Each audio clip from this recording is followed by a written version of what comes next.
Salam jemaat terkasih, salam sejahtera bagi kita semua. Berjumpa lagi dalam renungan Light of Revival hari ini.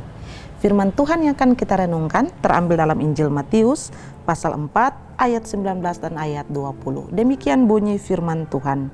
Yesus berkata kepada mereka, "Mari ikutlah aku, dan kamu akan kujadikan penjala manusia."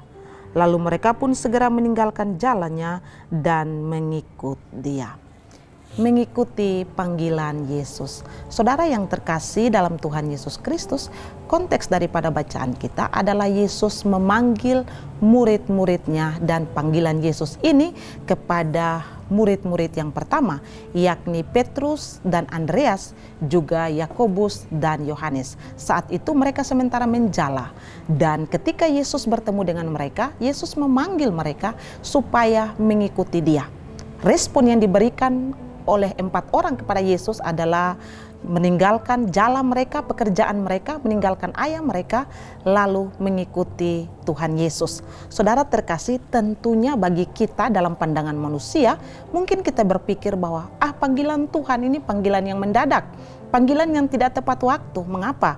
Karena pada saat itu mereka bekerja dengan orang tuanya, dan karena itu tidak tepat memanggil mereka pada saat itu. Tapi saudara terkasih, mungkin dalam pandangan manusia seperti itu, tapi tidak dengan Yesus. Yesus adalah Allah.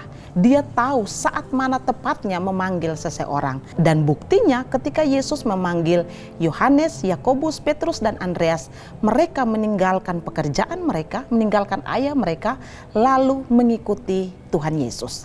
Dan dalam bacaan kita jelas di sana tujuan daripada Yesus memanggil mereka. Yesus mengatakan bahwa mereka mengikut Yesus dan mereka akan menjadi penjala manusia. Artinya bahwa kelak nanti mereka akan menjadi orang-orang yang diutus oleh Tuhan untuk memberitakan kabar baik, memberitakan Injil kepada setiap orang-orang sehingga mereka boleh percaya dan memperoleh keselamatan. Itu adalah tujuan Yesus memanggil murid-murid, memanggil Petrus, Yakobus, Andreas, dan juga Yohanes. Dan Yesus menyiapkan mereka sebelum mereka turun dan melayani Dia. Nah, saudara yang terkasih dalam Tuhan Yesus Kristus, dari bagian firman Tuhan ini apa pelajaran yang bisa kita petik? Yang pertama kita belajar adalah ada orang-orang yang dipanggil Tuhan secara khusus untuk melayani Dia secara full time. Contohnya seperti Yakobus, seperti Petrus, dan juga untuk kita saat ini seperti hamba-hamba Tuhan, pendeta, penginjil. Mereka dipanggil oleh Tuhan secara khusus untuk melayani Dia secara full time. Karena itu, sebagai orang-orang yang dipanggil secara khusus, yang harusnya sikap kita adalah kita bersyukur.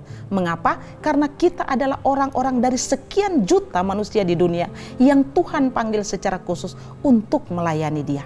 Karena itu kita perlu berbangga karena kita dipilih oleh Tuhan secara khusus untuk melayani Dia sepenuh waktu kita. Dan juga ketika kita melayani Dia, yang Dia tuntut adalah ketaatan dan tanggung jawab kita. Seringkali kita mengeluh ketika kita melayani Dia. Seringkali ketika kita melayani Dia dan kita merasa tidak nyaman, kita mengeluh atau meninggalkan Dia.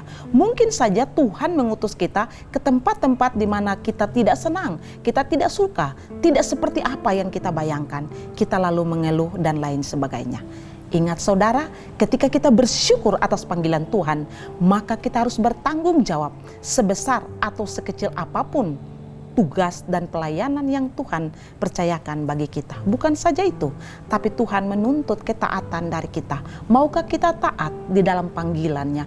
Maukah kita taat melayani Dia sekalipun ada banyak tantangan, sekalipun ada banyak hal-hal buruk yang siap menghadang di depan kita? Mari sebagai orang-orang percaya, yaitu hamba-hamba Tuhan yang dipanggil secara khusus, mari kita renungkan ini. Bersyukurlah untuk panggilan yang Tuhan berikan bagi saya dan saudara. Tetapi juga ada tanggung jawab dan ketaatan yang Tuhan tuntut dari kita. Hal kedua yang kita bisa belajar dari bagian firman Tuhan ini adalah Secara keseluruhan, orang-orang percaya yang sudah percaya Yesus sebagai Tuhan dan Juru Selamat, kita juga sama dituntut tanggung jawab dan ketaatan kita. Tanggung jawab dan ketaatan dalam hal apa? Dalam hal kita bekerja, dalam setiap tugas dan pekerjaan kita. Entah itu di bidang rohani, entah itu di bidang sekuler. Kita bisa bandingkan itu dengan bagian firman Tuhan lain di dalam Kolose pasal 3 ayat 23. Di sana dikatakan, apapun yang kamu lakukan, lakukanlah itu untuk Tuhan dan bukan untuk manusia. Di sini Rasul Paulus menekankan di dalam Kolose bahwa apapun yang kita lakukan berarti semua, baik itu di bidang rohani, baik itu di bidang sekuler, kita harus melakukannya itu untuk Tuhan dan bukan untuk manusia. Di sini ada unsur ketaatan dan tanggung jawab yang Tuhan tuntut dari kita sebagai orang-orang percaya yang sudah sungguh-sungguh percaya kepada Tuhan sebagai Tuhan dan Juru Selamat. Karena itu, saudara terkasih, jangan kita berpikir bahwa karena kita bukan pendeta, karena kita bukan penginjil, kita sedikit saja dituntut dari Tuhan. Tidak, kita sama di hadapan Tuhan, cuma fokus pelayanan kita berbeda, tetapi tanggung jawab dan ketaatan kita itu dituntut dari setiap kita sebagai orang-orang percaya atas tugas, atas tanggung jawab yang Tuhan berikan bagi kita, entah kita yang melayani dalam bidang rohani maupun dalam bidang sekuler. Mari belajarlah dari firman Tuhan ini, sebagaimana Petrus, Yakobus, Yohanes, dan Andreas, kita juga sama.